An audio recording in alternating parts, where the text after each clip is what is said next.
Astaghfirullah. Bismillahirrahmanirrahim. Assalamualaikum warahmatullahi wabarakatuh.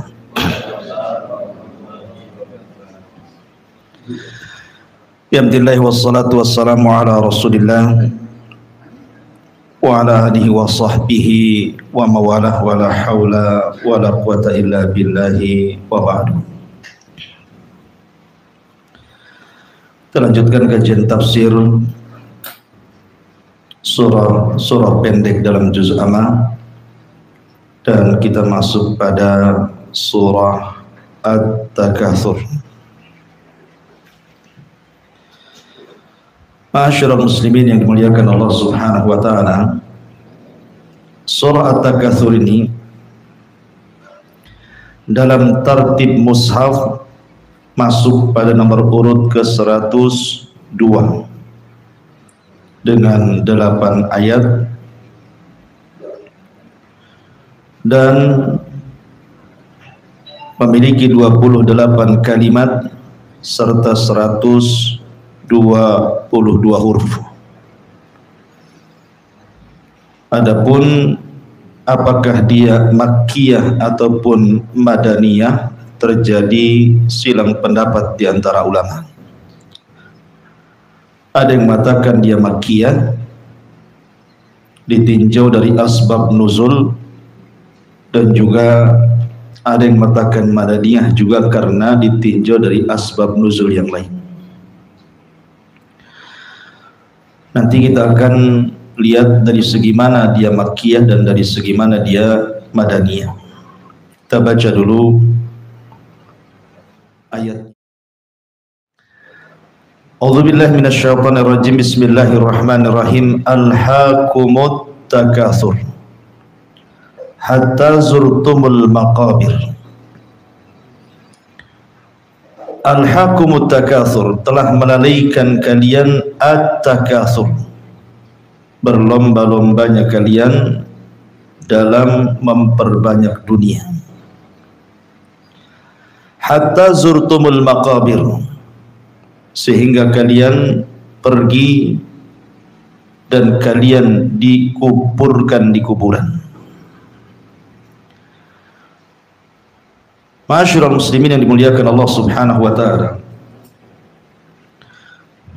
ada dua penafsiran para ulama ketika mentafsirkan kalimat alhaakumut takatsur hatta zurtumul maqabir. Penafsiran yang pertama, bahwa kalimat alhaakumut takatsur ini menceritakan beberapa kabilah yang ada di Quraisy, antara kabilah Bani Abdil Manaf dengan kabilah yang lainnya. Karena kita tahu bahwa kebiasaan bangsa Arab ini di zaman jahiliyah, mereka suka membangga-banggakan keturunan, ahsab dan ansab. Kalau ahsab itu reputasi kakek moyang mereka, tapi kalau nasab itu cerita turunan ke bawah, kalau ahsab itu ke atas. Makanya Nabi SAW mengatakan ada 4 perkara dari perkara-perkara jahiliyah kalian tidak bisa meninggalkannya.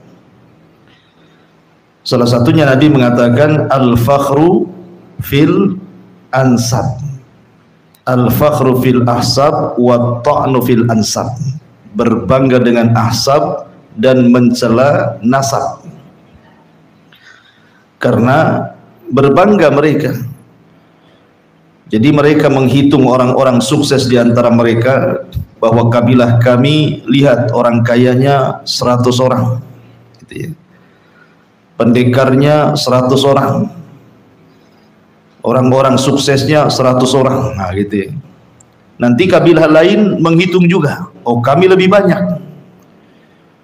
Ketika kemudian mereka menghitung-hitung yang hidup, maka mereka pun akan menghitung orang-orang yang sudah meninggal. Mereka datang ke kuburan, kemudian ditunjukkan nih kuburan ini mantan menteri, yang itu mantan presiden, yang itu mantan ini, mantan itu.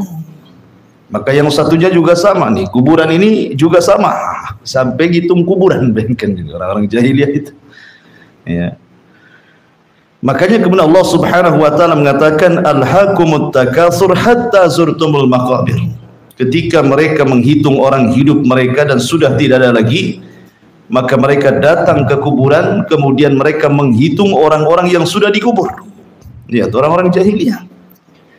Makanya Allah Subhanahu wa taala berfirman dalam Al-Qur'an, fa idza qadaitum manasikakum fadhkurullaha kadzikrikum abaikum. Fa idza qadaitum manasikakum, kalau kalian sudah selesai melaksanakan manasik haji kalian, maka ingatlah Allah sebagaimana kalian selalu menyebut-nyebut bapak moyang kalian. Karena mereka suka seperti itu, berbangga dengan ahsab dan juga nasab. Ini satu penafsiran. Penafsiran yang lain, maksudnya alhaakumut takatsur hatta zurtumul maqabir ini, artinya jangan sampai kemudian menyibukkan kalian karena kalian ini sibuk dengan mencari harta, kekayaan, kedudukan, kepemimpinan, sampai kalian lalai mengingat Allah Subhanahu wa taala sehingga kematian menjemput kalian. Itulah makna alhaakumut takatsur hatta zurtumul maqabir. Artinya jangan sampai menyibukkan kalian at-takatsur itu, berbangga-bangga dengan harta, berbangga-bangga dengan jabatan, pangkat dunia, hatta zurtumul maqabir, sehingga kalian tidak sadar kalian dibawa ke kuburan, kemudian kalian dikubur di situ. Sementara harta tidak dibawa, jabatan tidak dibawa, kepemimpinan tidak dibawa, apalah maknanya orang yang masuk ke dalam kubur itu. Makanya kenapa kemudian para ulama mengatakan bahwa kemuliaan jasad itu kalau ruh ada padanya. Selama jasad itu ada ruh yang disebut dengan nafsun jiwa, maka orang itu masih dimuliakan. Apakah Anda jadi menteri, jadi presiden, orang kaya, RT sekalipun, kalau ruhnya masih nempel di jasad, dimuliakan tuh. Coba ruhnya dicabut dari jasad, tinggal jasadnya saja begitu ya, dimuliakan enggak? Enggak akan dimuliakan. Karena semuanya sama, kalau sudah ruhnya keluar jadi jenazah kan gitu. Pakaiannya sama, warnanya putih, diantar oleh keranda sampai dikubur. Dikubur pun ditinggalkan manusia. Mau Anda mantan apapun, kalau sudah dikubur ditinggalkan manusia. Lalu apa yang disombongkan? Alhaakumut takatsur hatta zurtumul maqabir. Karena begini ikhwan, di dalam Al-Qur'anul Karim Allah Subhanahu wa taala berfirman, i'lamu annamal hayatud dunya la'ibun wa zinatun wa tafakhurun bainakum wa takathurun fil amwali wal aulad. Ini hakikat dunia. Nabi SAW mengatakan hakikat dunia itu, i'lamu, ketahuilah, innamal hayatud dunya, kehidupan dunia itu satu, la'ibun, hanya permainan. Yang kedua, zinatun, hanya bangga-banggaan saja, perhiasan saja. Kemudian tafakhur bainakum, saling berbangga dan sombong di antara satu dengan yang lainnya. Kemudian yang keempat, takatsurun fil amwal, hanya memperbanyak harta saja. Kemudian yang terakhir, wal audah, memperbanyak anak, kemudian bangga dengan anak. Ini 5 perkara hakikat dunia. Makanya kemudian di ujung ayat Allah mengatakan, wa mal hayatud dunya illa mata'ul ghurur. Kehidupan dunia ini hanya perhiasan yang menipu hakikatnya. Maka di sini Allah mengatakan, alhaakumut takatsur, jangan menyibukkan kalian dari zikir kepada Allah karena kalian sibuk mengejar dunia dan meninggalkan akhirat. Makanya kenapa ketika Nabi SAW bicara tentang orang yang mereka meninggalkan salat, apa kata Rasul? Ulaika ma'al, mereka bersama orang-orang yang disebutkan dalam hadis Nabi. Pertama, ma'a Fir'aun, akan dikumpulkan bersama Fir'aun. Kemudian wa Haman, dikumpulkan dengan Haman. Kemudian yang ketiga dikumpulkan dengan Qarun, dan yang keempat dikumpulkan dengan Ubay ibn Khalaf. Rasul menyebutkan 4 orang ini. Orang yang tidak pernah atau meninggalkan salat, maka mereka dikumpulkan dengan 4 orang ini. Pertama Fir'aun, yang kedua Haman, yang ketiga Qarun, dan yang keempat Ubay bin Khalaf. Kenapa? Karena orang lalai dari salat itu biasanya, pertama Fir'aun maksudnya kekuasaan. Ketika orang sibuk mengejar kekuasaan, berpolitik, maka dia akan disibukkan dengan itu dan tidak akan memikirkan salat. Yang kedua Haman. Haman itu perdana menteri. Perdana menterinya Fir'aun, Haman itu. Maka sibuk melayani penguasa dengan cara menjilat penguasa, ke sana kemari mempromosikan gitu ya, supaya diangkat lagi, kalau bisa 10 periode ya. Sibuk sana sini, akhirnya lupa salat. Kemudian Allah contohkan dengan Qarun, karena Qarun itu sibuk dengan harta. Orang kalau sibuk dengan harta, jama'a malahu wa addada yahsabu anna malahu akhlada, maka lupa dengan salat. Kemudian dicontohkan dengan Ubay bin Khalaf, karena Ubay bin Khalaf ini seorang peniaga, orang yang sibuk dengan berdagang, mencari harta dengan berdagang, maka akan melalaikan dari salat. Makanya Allah katakan di sini, alhaakumut takatsur hatta zurtumul maqabir. Jangan menyibukkan kalian dari berlomba-lombanya kalian mencari harta, mengejar dunia, mengejar kekuasaan, nanti juga kalian akan masuk ke kuburan. Itu maksudnya. Ya. Ma'asyiral muslimin yang dimuliakan Allah Subhanahu wa taala. Nabi sallallahu alaihi wasallam ketika menjelaskan tentang hakikat harta, maka Nabi SAW mengatakan, maluka ma akalta fa afnaita wa ma labista fa ablaita wa ma tasaddaqta fa abqaita. Hartamu, kata Rasul, yang kau makan pasti habis, yang kau pakai pasti usang, tetapi yang kau belanjakan itulah sesungguhnya hartamu yang sesungguhnya. Makanya Rasul mengatakan, idza mata ibnu Adam in qata amaluhu illa min salasin, salah satunya sadaqatun jariyah. Sedekah yang mengalir itulah harta yang akan dibawa mati. Selebihnya harta itu hakikatnya at-tajmi wa tafriq. Apa tajmi wa tafriq itu? Tajmi itu hanya mengumpul-ngumpulkan saja, habis itu ditinggalkan. Itulah hakikat harta. Karena orang itu semakin tua, ketika dia dari muda memang sudah jadi pembisnis sukses, semakin tua bukan beristirahat. Coba lihat para pengusaha itu kan, makin tua itu bukan beristirahat, artinya bukan mencukupkan dengan yang ada, yang dia cari semasa di dunia, tapi justru makin tua makin sibuk dia, makin buat cabang sana, cabang sini, cabang sana, cabang sini. Sebagaimana dengan bertambahnya uban, bertambahnya pula kesibukan dunia. Itulah orang tua. Artinya harta ini tidak akan mengenyangkan, bahkan tidak akan memuaskan sama sekali. Kalau seandainya dia bercita-cita punya 1 lembah emas, sudah punya itu pasti pengen lagi lembah emas kedua, lembah emas ketiga, dan begitu seterusnya. Makanya kemudian Allah mengatakan hakikat harta itu tajmi, dikumpulkan sampai rumahnya banyak, kendaraannya banyak, asetnya di mana-mana. Tidak terasa kemudian kena stroke atau kecelakaan di jalan, tiba-tiba mati. Lalu apa yang ditinggalkan coba? Dari pagi sampai sore dia bekerja, dari muda sampai tua dia bekerja, sudah banyak hartanya mati. Itulah makanya hakikat harta itu dikumpulkan kemudian ditinggalkan, menjadi rebutan ahli warisnya. Makanya Allah mengingatkan dengan kalimat alhaakumut takatsur hatta zurtumul maqabir. Ada seorang penyair mengatakan, ara ahlal qusuri idza umitu banau fawqal maqabiri bis-suhuri abau illa mubahatan wa fakhran alal fuqara'i hatta fil kuburi. Aku melihat mereka orang-orang kaya itu apabila mereka mati, maka mereka akan membangun di atas kuburan mereka layaknya istana.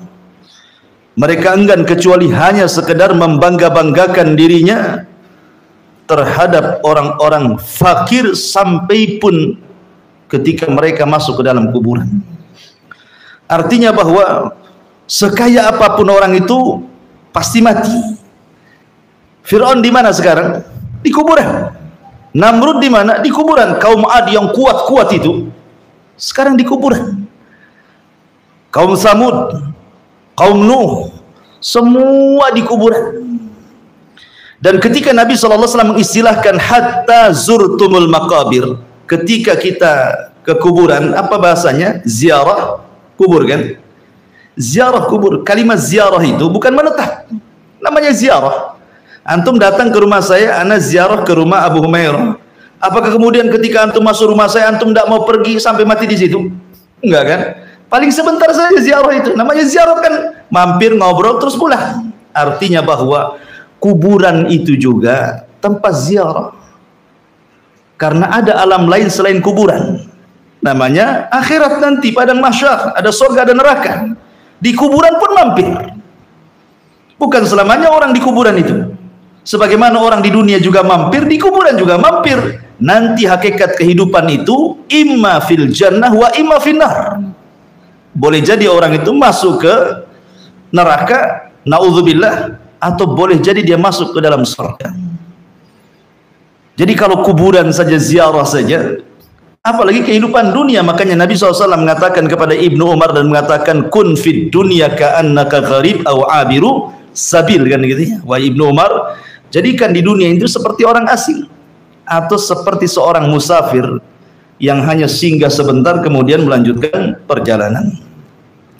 Ma'asyiral muslimin yang dimuliakan Allah Subhanahu wa taala. Kemudian Allah Subhanahu wa taala mengatakan, alhaqumut takatsur hatta zurtumul maqabir kalla saufa ta'lamun thumma kalla saufa ta'lamun. Kalla ini kalimat jazr, jangan begitu. Artinya janganlah kalian mengejar dunia itu sampai melalaikan Allah. Janganlah kalian mengejar jabatan itu sampai melalaikan mengingat Allah. Janganlah kalian sibuk dengan urusan dunia ini akhirnya Allah ditinggalkan. Kalla, jangan seperti itu. Saufa ta'lamun, kalian nanti akan tahu. Kemudian Allah ulang lagi, summa kalla, kemudian jangan begitu. Saufa ta'lamun, kalian akan mengetahui. Kalimat dua kali saufa ta'lamun, summa kalla saufa ta'lamun. Apakah dua kalimat yang terulang itu litakid, hanya untuk menguatkan, ataukah litaksis, artinya bahwa saufa ta'lamun yang pertama berbeda dengan saufa ta'lamun yang kedua? Para ulama berselisih pendapat. Tetapi pendapat yang kuat wallahu alam bahwa kalla saufa ta'lamun dengan summa kalla saufa ta'lamun ini bukan takkid, ini bukan penguat, tetapi ini jumlah baru. Karena bagaimanapun dalam bahasa Arab at-ta'sis muqaddam ala ta'kid, kata ulama. Kalau ada dua kalimat yang terulang, maka jumlah baru itu lebih diutamakan dibandingkan penguat. Satu. Yang kedua, ada kalimat summa, kemudian. Kalimat kemudian ini menunjukkan ada waktu, ada jeda di situ. Berarti saufa ta'lamun pertama berbeda dengan saufa ta'lamun kedua. Kemudian yang ketiga, karena ada perkataan Ali bin Abi Thalib radhiyallahu an ketika memberikan catatan kepada kalla saufa ta'lamun, artinya kalla, sekali-kali jangan seperti itu. Saufa ta'lamun, kalian akan mengetahui kapan? Inda sakaratil maut, ketika anda mengalami sakaratul maut. Karena orang yang sedang sakaratul maut, dia melihat apa yang kita tidak bisa melihat. Orang yang sedang sakaratul maut itu melihat apa yang kita tidak bisa lihat. Karena dia melihat malakul maut, melihat catatan amalnya. Fakashafna anhu ghita'ak, dan Allah singkapkan penutup kegaiban. Artinya ketika kita masih hidup kita tidak bisa melihat. Tapi orang yang sedang sakaratul maut, dia melihat malakul maut dan melihat catatannya walaupun sesaat. Ini makna yang pertama. Kemudian summa kalla saufa ta'lamun, kata Ali bin Abi Thalib, maksudnya saufa ta'lamun kedua ini, dan jangan seperti itu karena engkau akan mengetahui kelak kalau sudah masuk di dalam kubur. Jadi saufa ta'lamun yang kedua ketika sakaratul maut, dan kalla saufa ta'lamun yang kedua ketika orang sudah masuk ke dalam kubur. Begini gambarannya, ikhwan. Ketika orang sedang sakaratul maut, maka Allah Subhanahu wa taala mengutus, ada yang mengatakan 4 malaikat. Satu malakul maut, memang tugasnya hanya mencabut nyawa saja. Namanya disebut malakul maut. Kemudian yang 3 itu disebut rusulul maut. Makanya Allah berfirman dalam Al-Quran, tawaffathum rusuluna. Tawaffathum rusuluna menggunakan jama'. Maka mereka diwafatkan oleh rusuluna, utusan-utusan kami. Lah tugas 3 malaikat ini, pertama mengambil kain kafan dari sorga, yang kedua membawa hanut minyak wangi dari sorga, dan yang ketiga menghabar gembirakan kalau dia ruhnya orang beriman. Sebagaimana firman Allah Azza wa Jal, innal ladzina qalu rabbuna Allah tsumma istaqamu tatanazzalu alaihimul malaikatu alla takhafu wa la tahzanu wa abshiru bil jannati allati kuntum tu'adun. Orang-orang yang mengatakan Rabb kami Allah kemudian istiqamah dengan kata-kata itu, maka malaikat akan turun dan membisikkan di telinganya, jangan takut, jangan sedih karena sorga sudah menantimu. Jadi ada malaikat yang membisikkan kabar gembira, dan ada malaikat yang menyiapkan kain kafan dari sorga, dan ada malaikat yang membawa hanut minyak wangi dari sorga. Jadi ketika malakul maut mencabut roh itu, kemudian diletakkan di kain kafan, kemudian dibungkus, dan tugas malaikat maut sampai di sini. Kemudian rusulul maut baru yang mengangkat ke langit. Kemudian dibukakan langit pertama, kedua sampai ketujuh. Kemudian Allah Subhanahu wa taala firmankan, letakkan kembali ruhnya ke dalam jasadnya, tapi catatan yang mengikuti di bawahnya, angkat sampai ke tempat yang disebut dengan Illiyin, tempat yang paling tinggi di sorga. Lah ulama mengatakan, ketika memberikan catatan hatta idza balagatit taraq wa qila man ra, apabila ruh itu sudah sampai di sini, ruh itu kan keluar dari mulut. Sebagaimana Allah meniupkan ruh lewat mulut, maka dikeluarkan dari mulut. Dan Rasul mengatakan, idza qubidatir ruh tabi'ahul basar. Kalau ruh dicabut dari mulutnya, maka pandangan mengikutinya. Maka setiap orang mati itu pasti melotot. Maka disunahkan ditutup supaya jangan menakuti orang. Ya. Lah di situ ketika Allah mengatakan hatta idza balagatit taraq, ketika ruh sampai di tenggorokan, wakila man rah, siapa yang bisa meruqyah dia? Maksudnya mengembalikan, mengobati dia, mengembalikan ruhnya, enggak ada yang bisa. Lah ketika itu Allah mengatakan fakashafna anhul ghita'a, Allah singkap alam kegaiban bagi dia. Dia bisa melihat malakul maut. Kita tidak bisa melihat malakul, tapi orang yang sedang sakarat dia tahu malakul maut, nampak bagi dia. Dan juga catatan amalnya, ya. Kalau catatan amalnya selama di dunia itu baik, ya kan, maka di situ terkadang ditampakkan husnul khotimah, terkadang dia meninggalnya senyum, terkadang berkeringat di dahinya, terkadang membaca Al-Quran, terkadang membaca la ilaha illallah, ditampakkan di situ. Ya. Tetapi kalau ini ruhnya bukan orang yang beriman, ruhnya orang kafir, tentu tugas malaikat-malaikat lain akan berbeda, karena kain kafan diambil dari neraka dengan bau busuk yang luar biasa, yang membisikkan pun membentak-bentak dan mengatakan, ya ayyatuhan nafsul khabithah, wahai jiwa yang buruk, ukhruji ila sakhatin mir rabbik, keluar karena Allah sudah menanti dengan kemurkaannya. Kan takut ruh ini mau keluar, maka ruh dipaksa keluar, sampai Rasul mengatakan seperti safud. Safud itu macam cerulit gitu ya, macam senjata bengkok, kemudian dimasukkan ke dalam kambing wol. Kambing wol yang belum dicukur itu kan gimbal-gimbal tuh rambutnya, dimasukkan ke dalam bulu kambing wol, kemudian disiram kambing itu, maka akan nempel bulu-bulunya. Kemudian dipaksa pisau itu sehingga merontokkan bulu-bulunya.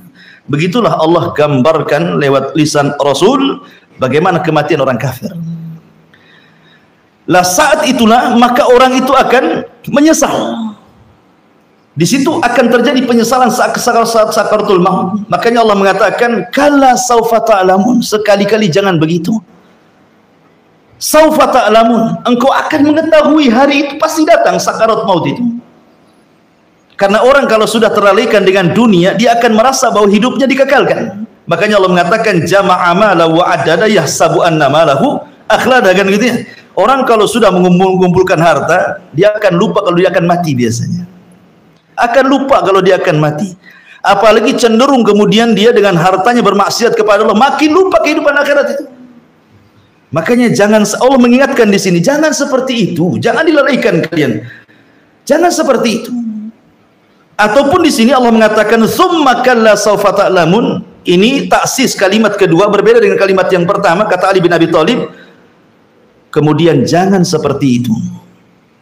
Kelak kalian akan mengetahui ketika kalian masuk di dalam kuburan. Karena orang yang dikubur itu mengatakan kepada Allah Subhanahu wa taala, laula akhartani ila ajalin qarib la asaddaqa wa akum minas salihin. Ya Rabb, kalaulah engkau hidupkan aku kembali ke dunia, aku akan sedekahkan semua aku dan aku akan bergabung dengan orang-orang saleh. Tapi Allah katakan apa? Kalla innaha kalimatun huwa qailuha. Itu omong kosong kamu saja, kata Allah. Nggak mungkin orang mati dihidupkan. Ya. Dari sini menunjukkan bahwa kelak kau akan mengetahui kalau sudah masuk kuburan, baru nyesal kalian. Lah dulu kekayaan kamu yang mungkin bisa dinafkahkan, diinfakkan, disedekahkan, dizakatkan, kenapa kamu tidak lakukan? Ketika sudah mati di kuburan, dia mengatakan laula akhartani ila ajalin qarib la asaddaqa wa akum minas salihin. Kenapa baru teringat ingin sedekah gitu ya? Nah, jangan sampai mengejar dunia terlalaikan dari dua peristiwa saat sakaratul maut dan ketika orang sudah masuk ke dalam kuburan. Kalla saufa ta'lamun summa kalla saufa ta'lamun kalla law ta'lamuna ilmal yakin. Sekali-kali jangan begitu. Kalian akan mengetahui dengan pengetahuan yang sangat yakin. Di sini ada 3 kalimat ta'lamun kan? Ada 3 kalimat ta'lamun di sini ya. Kalla saufa ta'lamun, satu disebut ta'lamun. Kemudian summa kalla saufa ta'lamun disebut lagi ta'lamun di sini. Kemudian kalla law ta'lamun, ta'lamun lagi. Ada 3 fi'il mudhari' semua membahasakan dengan ta'lamun. Sebagian ulama mengatakan dari sinilah para ulama beristimbat bahwa ilmu itu ada 3. Ada ilmul yakin, ada ainul yakin, ada haqqul yakin. Ya. Pertama ilmul yakin. Dia yakin karena ada ilmu dengan melihat dalil Quran, sunnah, yakin bahwa akhirat itu ada, alam kubur itu ada. Ya. Kemudian ainul yakin. Ainul yakin itu yakin, meningkat keyakinannya karena melihat. Kapan? Ketika engkau melihat malaikat maut saat mencabut nyawa. Ketika engkau sudah masuk ke dalam kuburan, engkau melihat kondisi kuburan. Jadi ainul yakin.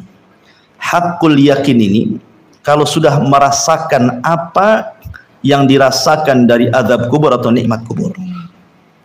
Makanya kalau saya analogikan sederhana seperti ini, kita yakin Ka'bah itu ada di Mekah. Anggaplah sekarang ini tidak ada handphone, kita masih ke zaman batu dulu. Orang-orang yang haji dan umrah pasti bercerita tentang Ka'bah di Mekah, dan kita yakin ada Ka'bah di Mekah. Itu disebut ilmu yakin karena banyaknya orang cerita Ka'bah. Kemudian setelah itu eranya beda. Tahu-tahu muncul handphone, ada YouTube, syuting Ka'bah, lagi sholat, berpindah dari ilmu yakin menjadi ainul yakin. Oh iya, nampak nih Ka'bahnya ada di handphone. Kan itu ya. Kemudian Allah takdirkan antum punya uang, antum haji, antum umroh, antum tawaf di Ka'bah, antum tempelkan di tangan di Ka'bah. Betul memang Ka'bah itu ada. Hakul yakin. Satu paham ya? Itulah maratib tentang ilmu. Ada ilmul yakin, ada ainul yakin, ada hakul yakin. Kalau ilmul yakin karena pengetahuan, Kalau ainul yakin karena melihat, kalau hakul yakin karena bisa dipegang. Antum sudah merasakannya. Lah, masalahnya ketika kita cerita tentang kehidupan akhirat, di dunia itu hanya ilmu yakin saja kan? Hanya ilmu yakin saja. Kita tahu adanya jahanam, adanya sorga, adanya neraka itu berdasarkan nas-nas Al-Quran dan hadis Nabi SAW yang sahih. Kita yakin orang yang beriman pasti ada neraka itu, pasti ada sorga itu. Tetapi kan belum ada ainul yakin. Kapan itu? Nanti ada. Makanya Allah mengatakan la tarawunal jahim, engkau akan melihat jahanam nanti. Dan itu berpindah dari ilmu yakin menjadi ainul yakin. Kalau orang masuk ke dalamnya kemudian disiksa, baru engkau betul-betul hakul yakin merasakan azab. Kalau takdirkan naudzubillah masuk neraka. Ya. Ma'asyiral muslimin yang dimuliakan Allah Azza wa Jalla. Di sini Allah mengatakan kalla lau ta'lamuna ilmal yakin. Sekali-kali jangan seperti itu. Maksudnya jangan sampailah mengejar dunia itu meninggalkan akhirat, meninggalkan mengingat kepada Allah, beribadah kepada Allah. Lau ta'lamuna ilmal yakin. Seandainya kalian tahu dengan ilmu keyakinan kalian bahwa Allah akan membangkitkan kalian setelah kematian, itu maksudnya. Yakin di sini artinya bahwa Allah akan membangkitkan kalian setelah kematian. Maka jawabannya, lau itu kan ada jawabannya. Apa jawabannya? Di sini jawabannya makhdhuf, disembunyikan. Jadi para ulama mengatakan jawaban lau di sini, seandainya kamu mengetahui dengan pengetahuan engkau yang yakin bahwa engkau akan dibangkitkan, lama alhaqumut takatsur, tentu kalian tidak mungkin menyibukkan dengan takatsur. Nah, itu jawabannya. Karena nanti la tarawunal jahim ini bukan sambungan daripada kalla lau ta'lamuna ilmal yakin. Itu kalimat baru tuh. Makanya salah kalau orang membaca ketika jadi imam, dia harus berhenti di sini. Jangan disambung. Karena ada orang membaca itu seperti ini, kalla lau ta'lamuna ilmal yaqini la tarawunal jahim. Ini salah baca. Karena ini kalimat baru di sini. Berarti kalau antum baca Quran, ketika antum mengatakan kalla saufa ta'lamun, summa kalla saufa ta'lamun, kalla lau ta'lamuna ilmal yakin, titik sampai di sini. Sudah enggak ada lagi jumlah. Kemudian Allah mengatakan la tarawunal jahim. Nah, ini kalimat baru. Ya, kalimat baru yang mencontohkan tadi ada ilmu yakin, ada ainul yakin, ada hakul yakin. Ya. Jadi ketika Allah mengatakan kalla lau ta'lamuna ilmal yakin, sekali-kali janganlah kalian seperti itu. Seandainya kalian tahu dengan keyakinan kalian bahwa kalian akan dibangkitkan kelak setelah kematian, tentu kalian tidak mungkin berlomba-lomba untuk mengejar dunia akhirnya meninggalkan akhirat. Nah, gitu takdirnya. Ya. Berarti titik jumlahnya sampai di sini. Baru kemudian Allah Subhanahu wa taala memberikan contoh tentang ilmu yakin, ainul yakin, hakul yakin. La tarawunal jahim. Summa la tarawunaha ainal yakin. Di sini la tarawunal jahim adalah ilmu yakin. Kenapa? Karena tentang adanya neraka itu disebutkan dalam Al-Qur'an. Dan Nabi SAW juga suka menggambarkan bagaimana kengerian neraka itu. Dan bagi kita orang yang beriman harus yakin apapun yang dihabarkan Quran sebuah kebenaran, apapun yang diucapkan Rasul sebuah kebenaran. Karena Al-Quran yang mengatakan al-haqqu mir rabbik fala takunanna minal mumtarin, kebenaran itu ada pada Rabbmu, jangan ragu-ragu. Dan Rasul mengatakan uktub ma wa ma kharaja minni ilal haq, catat saja karena semua yang keluar dari lisanku semua kebenaran. Artinya ketika Quran ngomong tentang neraka, Rasul bersabda tentang neraka, kita harus ada keyakinan. Itulah kalimat la tarawunal jahim. Kemudian dari ilmu yakin Allah contohkan berpindah menjadi ainul yakin. Apa? Summa la tarawunnaha ainal yakin. Kemudian kalian kelak akan melihat neraka itu dengan kedua mata kalian. Karena begini ikhwan, saya akan cerita sedikit tentang akhirat. Ketika manusia dibangkitkan di padang mahsyar itu, maka manusia akan dipermisalkan dengan dua binatang. Pertama laron, yang kedua belalang. Quran menyebutnya seperti itu. Adapun laron disebutkan dalam surah Al-Qariyah. Al-Qari'atu mal qari'ah wa ma adraka mal qari'ah yauma yakunun nas kal farash. Kal farashil mabthus. Farash itu artinya belalang. Apa namanya? Laron. Itu tahu laron kan? Laron itu kalau yang hidup di sawah-sawah, kalau nengok lampu, pasti dia akan ngejar lampu tuh. Lihat cara terbang laron. Tidak beraturan. Tidak ada ceritanya laron itu tertib ketika terbang, nggak ada. Yang ada nabrak kawannya kan. Tahu-tahu sayapnya sudah berserak saja di bawah tuh. Tahu-tahu sudah jatuh satu. Ya. Beda dengan belalang. Keunggulan belalang itu kalau dia sedang terbang dengan kawanannya, maka dia akan tertib mengarah ke satu arah. Ya. Lah Allah sebutkan dua binatang. Pertama kal farashil mabthus, yang kedua kal jaradil muntashir. Seperti jarad, belalang yang berterbangan, yang berhamburan. Apa bedanya? Kenapa Allah permisalkan orang itu ketika bangkit seperti laron dan orang itu seperti belalang begini? Ketika Allah Subhanahu wa taala mempermisalkan dengan laron, itu awal kebangkitan. Ketika Allah mengatakan dalam Al-Qur'an, "Idza zulzilatil ardu zilzalaha wa akhrajatil ardu athqalaha." Dan kami keluarkan beban-beban berat, maksudnya manusia yang mati sejak zaman Adam sampai yang terakhir dibangkitkan itu, maka mereka dibangkitkan seperti laron. Dan ingat, ketika kita dibangkitkan di padang mahsyar, sudah tidak ada kaitan kita dengan dunia. Kalau kita masih hidup di dunia ini, ada kaitan kita dengan dunia, ada gravitasi.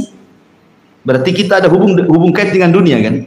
Karena kita masih berpijak di dunia, ada gravitasi, kita nggak mungkin terbang karena kesedot bumi. Tapi nanti di padang mahsyar nggak ada kaitan, tidak ada alaqah bainal ardi wan nas, bainal ardi wal jin. Tidak ada alaqah lagi, tidak ada hubungan antara bumi dengan manusia. Karena buminya juga sudah berbeda. Yauma tubaddalul ard ghairal ard. Di mana bumi yang kita pijak sudah Allah ganti dengan bumi yang baru. Bukan bumi dilenyapkan kemudian Allah ciptakan bumi yang baru, tidak, tetap bumi ini yang kita pijak, cuman dirubah bentuknya. Jadi padang mahsyar, di mana padang mahsyar itu rata, tidak ada bukit, tidak ada gunung, dan tidak ada lembah, rata semua. Kalau di sekarang kan ada bukitnya, ada gunungnya, ada lembahnya. Kalau padang mahsyar itu rata, tidak ada maklam, tidak ada alamat, semua berwarna putih. Disitulah manusia dibangkitkan, dan manusia itu terbang ke sana kemari nggak jelas. Yauma yafirrul mar'u min akhi, yauma yafirrul mar'u min akhi wa ummihi wa abi wa sahibatihi wa bani likulli imri'in yauma idzin sya'nun yughnih. Kan itu ya. Ketika manusia lari dari saudaranya, lari dari orang tuanya, lari dari anak-anaknya, karena ketika itu la ansaba bainakum, kata Allah. Di akhirat tidak ada hubungan nasab lagi. Orang sudah nggak kenal anaknya, nggak kenal ibunya, nggak kenal bapaknya. Kenapa? Karena pada hari itu orang sibuk sendiri-sendiri. Bagaimana cara menyelamatkan diri sendiri? Kecuali orang-orang yang beriman. Allah mengatakan, walladzina amanu wattaba'athum dzurriyyatuhum biimanin alhaqna bihim dzurriyyatuhum. Dan orang-orang yang beriman, kemudian dia tularkan keimanannya kepada keluarganya, maka saat hari berbangkit mereka akan dikumpulkan. Ketika mereka dibangkitkan, di sampingnya ada istrinya, ada suaminya, ada orang tuanya, ada anaknya. Mereka akan dikumpulkan, minimalnya mengurangi rasa takut ketika mereka dikumpulkan. Tapi orang yang tidak seperti itu, maka mereka akan lari ke sana kemari. Sudah tidak tahu juga arahnya kemana ini. Lah, ketika mereka sudah berhamburan ke sana kemari, tidak tahu apa yang dituju, barulah Allah permisalkan kal jaradil muntashir, seperti belalang. Karena di situ ada panggilan untuk berkumpul di sebuah titik, maka semua manusia mengarah ke titik itu. Barulah Allah permisalkan seperti jaradil muntashir, seperti belalang yang berhamburan. Karena belalang kalau terbang teratur dia, lain dengan laron. Ya. Lah ketika manusia itu sudah dikumpulkan di padang mahsyar, ikhwan, maka disitulah Allah Subhanahu wa taala mengatakan, wa jaa rabbuka wal malaku saffan saffan waji'a bi jahannam yauma idzin yatadzakkarul insan wa anna lahu dzikra yaqulu ya laitani yaqulul insan ya laitani qaddamtu li hayati fa yauma idzin la yu'adzibu adzabahu ahad wa la yusik wasaqahu ahad. Ketika itu Allah Subhanahu wa taala mendatangi manusia, walaupun ada khilaf di antara ulama akidah, apakah orang kafir melihat? Apakah tidak? Kalau orang mukmin pasti sudah melihat, karena itu bentuk ziyadah nikmat. Lah ketika Allah datang, semua malaikat berbaris bersaf-saf. Ya. Ketika itu Allah Subhanahu wa taala panggil Jahannam. Yu'ta bi Jahannam, maka datangkan Jahannam, di mana Jahannam itu memiliki 70.000 tali kekang. Satu tali kekang, kata Rasul, digeret oleh 70.000 malaikat. Betapa besarnya Jahannam. Makanya ketika orang dimasukkan ke dalam Jahannam itu, padahal orang neraka itu berbeda dengan orang ahli sorga. Kalau ahli sorga itu postur tubuhnya sama dengan Adam, 30 meter atau 60 hasta. Tapi orang yang masuk ke Jahannam ini, ke neraka ini, dibesarkan badannya. Giginya saja seperti gunung Uhud. Gimana badannya? Tetapi Jahannam tidak pernah penuh dan mengatakan hal mim mazid. Ada tambahan? Masukkan saja. Ya. Nggak penuh-penuh itu neraka itu. Lah ketika kemudian betul-betul Jahannam itu dihadirkan, itulah kalimat summa la tarawunnaha ainal yakin. Kemudian Allah contohkan setelahnya, la tarawunnal jahim summa la tarawunnaha. Kemudian engkau betul-betul akan melihat neraka itu. Waji'a bi Jahannam, Allah datangkan neraka Jahannam, semua orang menyaksikan. Ketika itulah manusia terbagi menjadi 3. Quran menyebutnya pertama as-sabiqun as-sabiqun ulaikal muqarrabun. Mereka adalah orang-orang muqarrab, orang-orang yang selalu dekat dengan Allah Subhanahu wa taala. Maka mereka akan diangkat sehingga Jahannam di bawahnya sampai di bawah arsy. Kemudian yang kelompok yang kedua disebut ashabul yamin. Wa ashabul yamin. Siapa ashabul yamin? Mereka orang-orang yang kebaikannya lebih banyak dibandingkan keburukannya. Allah angkat juga Jahannam ada di bawahnya. Maka yang tersisa adalah orang-orang yang zalimu li nafsi. Mereka tetap di bawah, dikelilingi oleh Jahannam. Lah mereka inilah yang menunggu syafaat dari Nabi SAW, syafaat dari amal salehnya. Karena mereka dikelilingi dengan Jahannam. Ya. Dan mereka menyaksikan Jahannam itu sehingga Allah mengatakan la tarawunal jahim summa la tarawunnaha ainal yakin. Betul-betul kau akan melihat neraka itu. Makanya sahabat Nabi SAW, Handalah Ghasilul Malaikah, pernah mengatakan di hadapan Abu Bakar, ya Abu Bakrin, kalau saya duduk bersama Nabi, Rasul cerita tentang neraka itu seolah-olah neraka berada di pelupuk mataku, seolah-olah nampak. Makanya seorang yang beriman, kata para ulama, ketika dia yakin berdasarkan Quran dan Sunnah bahwa Jahannam itu atau neraka-neraka yang lain itu memang hak adanya, maka seolah-olah dia bisa melihatnya. Nanti saya akan contohkan dari asbab nuzul yang terakhir. Summa latus'alunna yawma idzin 'anin naim. Kemudian sungguh kalian akan ditanya pada hari itu tentang nikmat. Kalimat summa latus'alunna yawma idzin 'anin naim.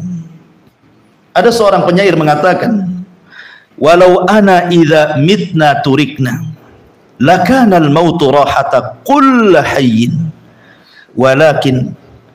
walakinna idza mitna bu'ithna wa nus'alu ba'da dza'an kulli syai'in.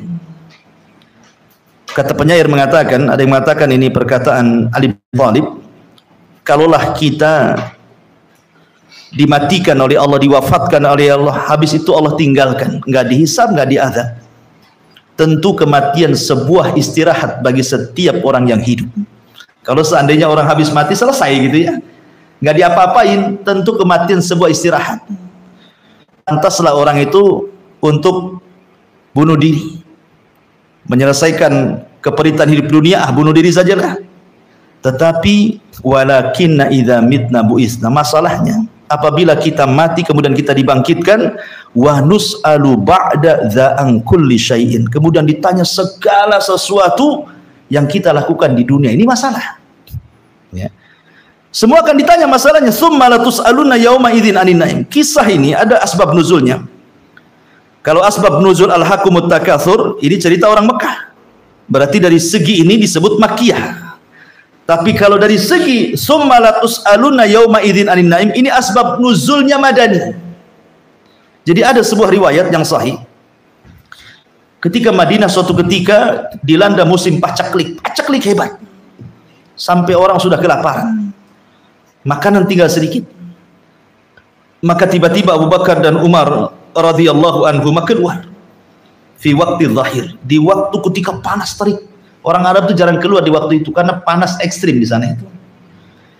Ketika mereka keluar, tiba-tiba berjumpa dengan Nabi sallallahu alaihi wasallam. Rasul heran sehingga Rasul bertanya, "Wa ma akhrajakuma?" Apa yang menyebabkan kalian keluar berdua? Maka keduanya mengatakan, "Ju' ya Rasul," lapar wahai Rasul. Kemudian keduanya bertanya, "Wa ma akhrajaka ya Rasul?" Lalu apa yang mengeluarkan kau dari rumah wahai Rasul? Rasul pun mengatakan, "Ju' ya Abu Bakrin." Aku juga lapar. Subhanallah. Orang terbaik semua ini. Dan ini menunjukkan apa? Keutamaan Abu Bakar dan Umar. Abu Bakar dan Umar itu selalu bersama Nabi SAW, tidak terpisahkan. Makanya keduanya adalah dua menteri Nabi SAW, wazira Rasulullah SAW. Maka Nabi SAW kemudian mengajak keduanya untuk pergi ke perbatasan Madinah. Di sana ada seorang sahabat Ansar yang dermawan, namanya Malik ibn Tihama al-Ansari, atau dikenal dengan Abu Khaisam kunyahnya. Ketika Nabi SAW sampai di rumah Abu Khaisam ini, ketika itu Abu Khaisam sedang pergi, tapi ada isi di rumahnya, istrinya. Kemudian Nabi mengetuk pintu, "Assalamualaikum." Tidak dijawab. Kemudian Rasul mengucapkan lagi, "Assalamualaikum." Tidak dijawab. Kemudian yang ketiga, "Assalamualaikum." Tidak dijawab. Ingat bahwa Rasul mengajarkan kalau antum bertamu, mengucapkan salam 3 kali, langsung pulang. Jangan ngintip. Ini "Assalamualaikum" 3 kali, nggak dijawab, ke belakang. Nggak digedor di depan, digedor belakang. Nanti belakang ini nggak dijawab lagi, tengok di gorden. Nggak boleh. Itu kalau seandainya antum ditusuk matanya, nggak ada kafarah tuh, nggak ada kisah. Ya. Jadi kalau tuan rumah marah gitu ya, karena antum sudah salam 3 kali dijawab, masih ngintip-ngintip, kemudian dia bawa pisau pas antum di jendela ditusuk matanya gitu ya, kenalah mata antum, nggak ada kisah. Ya. Karena Nabi SAW menyuruh kalau sudah salam 3 kali nggak dijawab, pulang, nggak boleh dipaksa. Ya. Maka Nabi ketika tidak dijawab pulang, dia pulang. Ketika pulang rupanya istri Abu Khaisam memanggil-manggil. Kemudian ditanya oleh Rasul, "Kenapa engkau tidak menjawab salam?" Kata istrinya Abu Khaisam ini, "Sengaja Rasul, aku tidak menjawab salam karena saya ingin lebih diperbanyak doa bagiku. Apalagi engkau yang berdoa, karena salam itu kan doa. Assalamualaikum warahmatullahi wabarakatuh, doa selamat, doa rahmat, doa berkah. Makanya saya sengaja nggak jawab. Kalau kamu 3 kali salam berarti 3 kali doa." Sahabat dulu kan, biarkan kamu terus 3 kali doa, saya cuma menjawab waalaikumsalam sekali saja. Ya. Kemudian Rasul bertanya, "Mana suamimu?" Maka dia mengatakan, "Suamiku lagi mengambil air tawar," karena air tawar itu susah di zaman itu. Maka Rasul kemudian menunggu sampai datang Abu Khaisam. Ketika Abu Khaisam Malik ibn Tiham al-Ansari ini melihat Nabi SAW, Abu Bakar dan Umar, tentu tidak ada tamu yang lebih istimewa dibandingkan 3-tiganya. Senang dia. Langsung kemudian dia pun memanjat pohon kurma, mengambil rutab, kurma yang basah itu, ya kan? Dan menyuguhkan Nabi SAW rutab dan air putih. Maksudnya langsung dijamu dulu sambil mengambil pisau untuk menyembelih kambing. Ketika dia hendak menyembelih kambing, yang ketika itu kambing ini mengeluarkan susu, punya anak yang paling besar, dia kan lagi punya anak, lagi nyusui, otomatis disitulah orang itu bisa minum susu. Ketika mau disembelih yang itu, kata Rasul, "Iya kawal halib." Jangan kau sembelih yang itu, katanya. Kemudian Rasul mengisyaratkan yang ini saja, maksudnya jada. Jada itu kambing kacang yang umur usianya setahun, itu yang kecil gitu ya. Kasus yang ini saja. Kenapa? Karena memang waktu kelaparan, janganlah kasihan. Susunya kan bisa diminum. Orang lagi musim lapar. Yang ini, maksud Abu Khaisam itu Malik ibn Tiham kan ingin memuliakan Nabi. Pasti dia akan memberikan terbaik untuk tamu, kan begitu. Tapi Nabi SAW mengajarkan bagaimana ada bertamu. Ya, ada bertamu, Rasul jangan tidak mau menyusahkan tuan rumah, maksudnya. Jangan yang ini saja. Beda dengan antum. Ya, keluarkanlah semuanya. gitu ya. Nggak bersyukur. Dikasih kopi minta teh susu.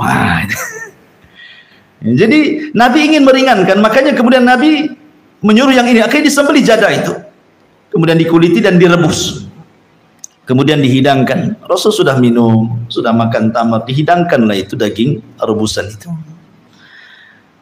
Ketika kemudian sedang makan, posisi makan, namanya daging rebus itu kan keluar asap tuh. Tiba-tiba Nabi SAW menangis, ya. Sehingga kemudian Abu Bakar Siddiq radhiyallahu yang lagi makan nih berhenti, dia ikut menangis tanpa bertanya kenapa Anda menangis Rasulullah. Itulah ciri khas Abu Bakar. Apapun yang dilakukan Nabi langsung dilakukan dia tanpa bertanya apa alasannya. Beda pula dengan Umar. Umar mengatakan lagi makan nih, melihat keduanya menangis kan hilang seleranya. Dia mengatakan, ya Rasulullah, harusnya lagi seperti ini senanglah, di depan kita nikmat Allah. Ini nikmat semuanya, ada daging, ada tamar, ada minum. Harusnya senyum, bukan menangis, kan gitu kan. Maka kemudian Umar bertanya, apa sebab menangisnya Rasul? Kata Nabi SAW, ya Umar, sesungguhnya ini yang kita makan ini, daging, tamar, air, la tus'alunna yawma idzin anin na'im. Akan ditanya. Turunlah surah Takatsur. Dari segi ini berarti Madani, ya, karena kejadian kan di Madinah, ya. Coba bayangkan kalau seandainya hanya daging kambing, kemudian juga tamar, kemudian air putih akan ditanya di hadapan Allah. Anda bisa bayangkan orang yang emasnya gram-graman itu, ya kan? Orang yang uangnya miliar-miliar itu, orang yang asetnya di mana-mana itu, yang tanahnya hektar-hektar di mana-mana itu. Cemana itu pertanyaannya? Daging saja ditanya. Makanya Allah Subhanahu wa taala berfirman, "Falyanzuril insan ila ta'ami." Hendaklah manusia itu melihat makanan yang dimakannya. Kenapa kita disuruh melihat makanan yang dimakannya? Karena ada dua faedah. Pertama, kalau kita melihat makanan yang kita akan makan akan menimbulkan rasa takut. Kenapa? Ini akan ditanya ini. Halal atau haram? Ya. Ini dari hasil halal atau haram, zatnya halal atau haram. Timbul rasa takut kan gitu. Sehingga dia tidak akan memakan kecuali yang halal. Seperti Abu Bakar Siddiq radhiyallahu anhu ketika diberikan hadiah oleh mantan budak ini, mereka kan rupanya dia dapat dari hasil perdukunan. Dia pura-pura jadi dukun, bukan dukun beneran. Rupanya ramalannya benar. Akhirnya dikasih hadiah tamar, dihadiahkan kepada Abu Bakar. Sama Abu Bakar langsung makan. Pas habis dimakan tanya, kau dapat dari mana? Dia mengatakan, inni takahantu ya Abu Bakrin. Aku pura-pura jadi dukun, tapi kok benar pula ramalanku. Dapatlah hadiah ini. Ya. Abu Bakar langsung dimasukkan nih telunjuknya ke dalam mulutnya sampai dimuntahkan. Orang-orang mengatakan, ya Abu Bakrin, kau akan mati. Kata Abu Bakar, demi Allah, kalau bukan hanya sekedar makanan yang kumuntahkan sampai nyawaku ikut muntah sekalian, itu lebih baik dibandingkan Abu Bakar masukkan makan yang haram ke perutku gitu. Luar biasa Abu Bakar. Jadi masyarul muslimin yang dimuliakan, jadi kalau kita melihat makanan timbul rasa takut. Bukan antum lihat makan launya apa, bukan begitu. Jadi pelajarannya hendaklah melihat makanan yang kita makan itu maksudnya di sini timbul rasa takut bahwa ini semua akan ditanya. Kemudian yang kedua, timbul roja, harapan. Kalau kita mensyukuri nikmat yang kita makan, la in syakartum la azidannakum. Kalau kalian syukur, Allah tambah nanti makanannya. Ya. Jadi ada dua di situ, ada khauf war roja di situ. Nah, itu yang harus ditanamkan ketika orang lihat makanan. Lah ketika Nabi SAW nangis, kenapa Rasul nangis? Apa alasan Nabi nangis coba di situ? Pertama, boleh jadi karena Nabi SAW ingat bahwa semua nikmat akan ditanya. Maka Nabi SAW menangis. Nabi loh ya, takut kepada Allah Azza wa Jal bahwa makanan yang dimakan akan ditanya, summa latus aluna yawma idzin anin naim. Itu Nabi yang dijamin masuk surga. Yang kedua, ketika melihat asap mengepul dari daging yang rebusan itu, boleh jadi Nabi SAW teringat dengan neraka. Afara'aitumun naral lati turun a'antum ansha'tum syajarataha am nahnu munsyi'un nahnu ja'alnaha tadhkiratan, kata Allah.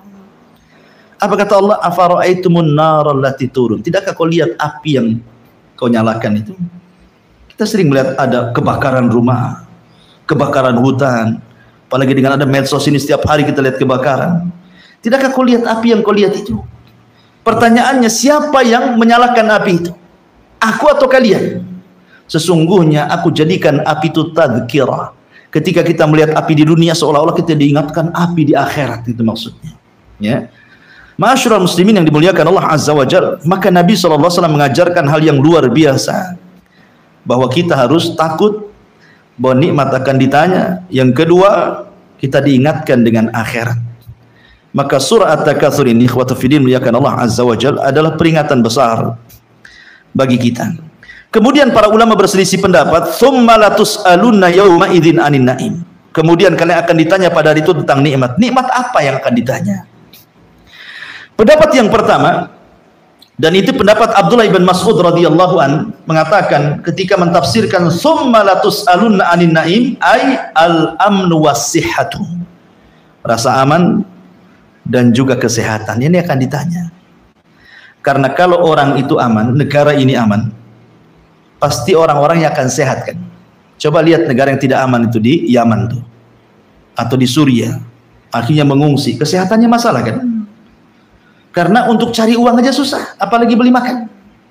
Tapi kita hidup di negeri aman nih. Kita bisa, mau antum mau jadi apa saja bisa. Dan badan antum sehat, ada yang dimakan sakit sedikit ke apotek beli obat. Ya. Maka dua nikmat ini syukuri. Jangan membuat gaduh negara. Seperti orang-orang yang suka melakukan aksi-aksi teroris. Mereka tidak pernah mensyukuri nikmat aman. Karena mereka tidak pernah hidup di negeri konflik masalahnya. Coba orang-orang yang suka ngebom itu, hidup di negeri konflik sana. Lihat bagaimana pengungsian itu yang mereka kelaparan, yang harus dapat bantuan dari mana-mana negeri. Baru paham nikmat aman itu sebuah nikmat yang sangat besar. Wa amanakum min khauf. Kemudian nikmat sehat. Makanya Rasul mengatakan ada dua nikmat yang dilupakan manusia, as-sihhatu wal faragh. Nikmat sehat dan luang waktu. Ada orang sehat tapi waktu tak ada. Tidak bisa dia datang ke pengajian. Ada waktu tapi orangnya stroke, tidak mungkin juga diangkat ke pengajian. Tetapi ada dua-duanya tuh, sehat ada, luang waktu ada, tidak mau juga datang ke pengajian. Oke lah, jangan pengajian nih karena sunnah saja, datanglah sholat wajib, tidak juga. Ya. Maka ini akan ditanya di hadapan Allah Subhanahu wa taala, dua nikmat ini, al-amn was-sihah. Ini pendapat pertama. Pendapat yang kedua, pendapat Abdullah ibn Abbas radhiyallahu anhuma. Summa latus'alunna yawma idzin 'anin na'im, artinya as-sihhatul abdani wal asma'i wal absari. Pertama, kesehatan badan.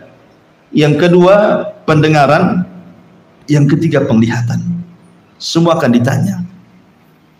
Jadi sehatnya badan kita ini akan ditanya. Antum gunakan untuk apa ketika sehat ini? Disibukkan dengan urusan apa? Dunia kah atau ngejar akhirat kah atau 50-50 kah, kan begitu? Kan ditanya.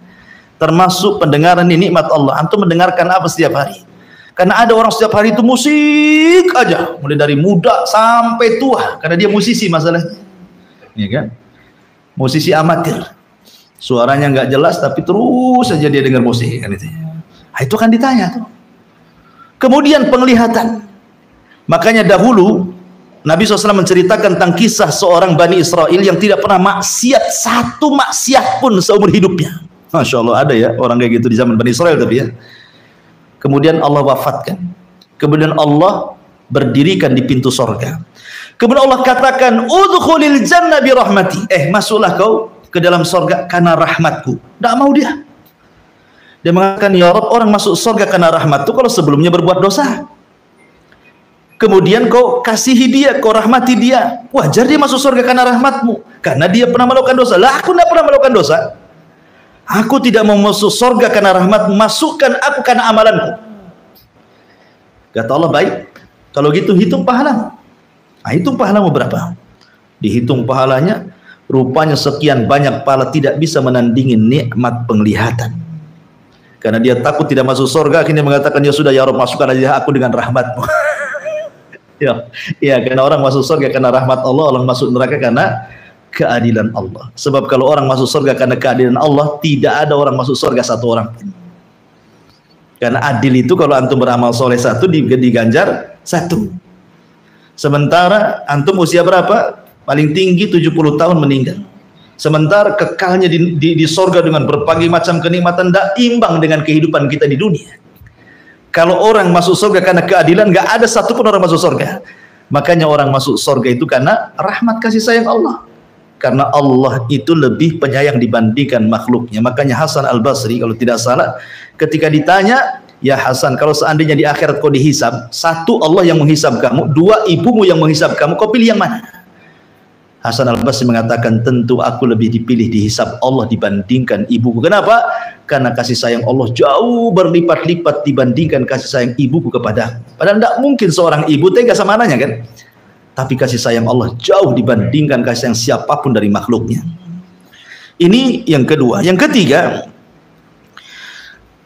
dari Sabit Al-Bunani dari Nabi SAW, bahwa di antara yang al-mas'ulu anhu yaumal qiyamah, yang akan ditanya pada hari kiamat, adalah kekuatan badan. Ya, balik kesehatan lah tadi. Kemudian juga air yang antum minum tuh, sehingga antum ketika haus minum merasa hilang dahaga. Ataupun pakaian yang antum menutupi aurat, itu semua akan ditanya. Ya, pakaian akan ditanya, minuman akan ditanya, kesehatan badan akan ditanya. Ini juga termasuk tafsir daripada summa latus'alunna yauma idzin 'anin na'im. Kemudian juga ada yang mengatakan bahwa yang akan ditanya juga, tadi saya sudah sebutkan as-sihhatu wal faragh berdasarkan hadis Imam Bukhari. Dan ingat ada satu hadis Nabi SAW mengatakan, man asbaha minkum aminan fi sirbihi mu'afan fi jasadihi indahu qutu yaumihi faka'annama hizat lahu dunya. Apa kata Rasul? Kalau antum di pagi hari antum aman, tidak ada yang meneror antum, nggak ada debt collector masuk ke rumah, nggak ada orang pinjam online nelpon karena antum tidak pernah pinjam, aman pokoknya, senang, nggak ada beban, walaupun hidup di rumah kontrakan, apalagi rumah sendiri. Kemudian mu'afan fi jasadihi, dan Allah berikan kesehatan, antum tidak ada kolesterol, nggak ada asam urat, nggak ada stroke, nggak ada apa, sehat, ya, antum bisa kesana kemari. Ya. Indahu qutu yaumihi, dan antum ada yang dimakan hari itu, walaupun hanya 2 kali makan atau 3 kali makan. Apa kata Rasul? Faka'annama hizat lahud dunya. Itu seolah-olah dunia ada di genggaman antum. Karena tiga-tiganya menyulitkan orang. Kalau orang diteror dalam kehidupan, betapa banyak orang bunuh diri gara-gara diteror kan? Saya kemarin lihat YouTube itu ada gara-gara pinjaman online 10 juta lebih saja, karena diteror bunuh diri dia. 10 juta bisa bunuh diri, ya. Kemudian yang kedua, sakit badannya susah, sampai stres orang sakit itu. Ada orang terus terbaring itu sampai bertahun-tahun, sampai dia kasihan dengan menjaganya, akhirnya lebih mati daripada hidup, ya kan? Ataupun susah cari makan, terpaksa akhirnya ngais ngemis di jalan-jalan gitu, dihilangkan rasa malunya, yang penting makan, kan susah tuh. Tapi kalau 3 perkara ini Allah cukupi, itu sebenarnya antum sudah, dunia itu di genggaman kita sebenarnya. Itu yang kita cari. Apa yang antum dicari? Kan dicari itu kan keamanan, bisa makan, sehat badan. Nah, itu yang dicari dari dunia. Selebihnya nikmat ini gunakan fi sabilillah, di jalan Allah Subhanahu wa ta'ala. Inilah diantara tafsir surah At-Takatsur yang disebutkan oleh para ulama tafsir. Wallahu a'lam bishawab. Sampai di sini kita buat soal jawab saja. Silakan. Kan udah jam 9 juga.